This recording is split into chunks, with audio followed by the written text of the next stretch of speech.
அவங்க உலகத்துக்குள்ள நம்மளும் சேர்ந்து நம்பி பயணிச்சு எந்த இடத்துலையும் நான் அப்படிதான் பார்க்குறேன். இப்போ நான் ஒரு டைரக்டரா அந்த படத்தில் இருக்க ஆர்டிஸ்ட்டு, அந்த படத்தில் நடித்தவங்க எல்லாரும், அந்த ஊர் மக்கள் எல்லாத்தையும் நான் கூட சேர்ந்து பயணிக்கும்போது அவங்க இயல்பாக தன் இயல்புலேருந்து பேசுகிற எல்லாத்தையுமே அவங்களோட சேர்ந்து பேச வச்சு ஏன்னா கொஞ்சம் மாற்றி பேசிட்டா கூட அவங்களே கண்டுபிடிச்சுவாங்க.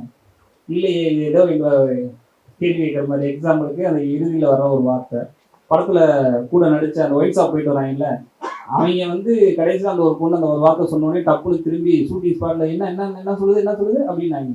இது அவங்க உலகத்துக்குள்ளேயே பெரிய அசவை ஏற்படுத்துகிற வார்த்தை, ஒரு பெரிய கல்லை கொண்டு எரிகிற வார்த்தை. அப்போ அது மாதிரியான தோனி படத்தில் வந்துடக்கூடாது.